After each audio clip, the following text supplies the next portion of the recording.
Bonjour, alors aujourd'hui nous allons parler de la synecdoque. Vous allez me dire, qu'est-ce que c'est que la synecdoque?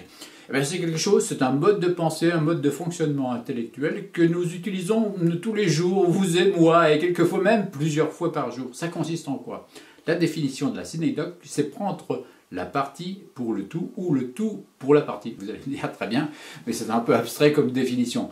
Prenons quelques exemples. Il vous arrive à vous comme à moi de voir tel ou tel jeune faire tel élément délictueux ou une bêtise quelconque autour de vous ou à la télévision. Et à partir de là de dire « Ah, les jeunes d'aujourd'hui ».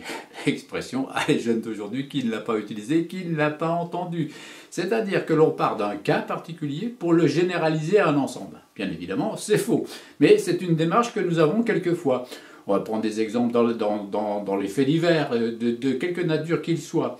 Dans les conflits armés, quand il y a un conflit armé en particulier qui est décidé par un individu ou par un groupe d'individus, on a tendance à assimiler l'ensemble de la population à la décision d'une seule personne ou d'un groupe d'individus. N'oublions pas l'aphorisme, les guerres sont décidées par des individus qui la font faire à d'autres en essayant de les persuader qu'il s'agit de la leur.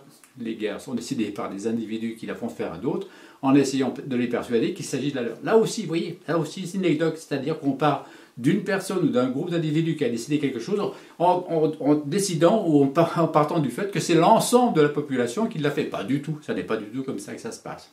Donc c'est donc un sophisme, un raisonnement complètement faux. Alors on a plein d'exemples comme ça de la vie quotidienne. Le « c'était mieux avant » part à peu près du même principe, c'est-à-dire que vous avez une situation un jour ou l'autre, quelque chose qui se passe mal, on dit « Ah bah c'était mieux avant », c'est-à-dire qu'on parle d'un cas particulier ou de tel cas particulier pour le généraliser à un ensemble, en le comparant à ce qui se passait antérieurement. Alors pourquoi ce mode de fonctionnement intellectuel?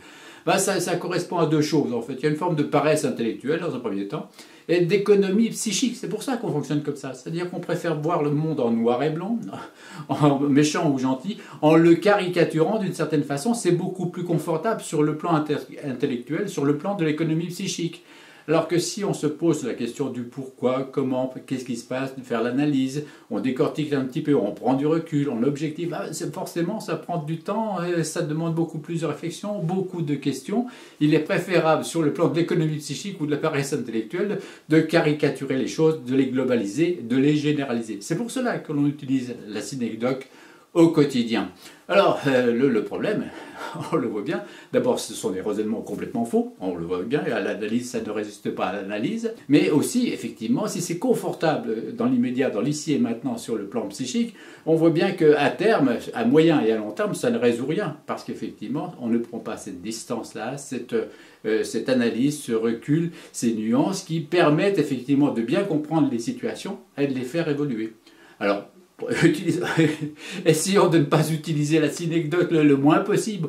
On n'évitera pas ce piège, ni vous ni moi à un moment ou à un autre, mais essayons quand même de prendre un petit peu de recul de temps en temps par rapport à certaines situations et prendre un petit peu de temps pour les analyser. C'est un peu plus difficile, un peu plus complexe, mais ça fait certainement beaucoup mieux évoluer les choses. Allez, on se retrouve une autre fois pour d'autres chroniques. Au revoir.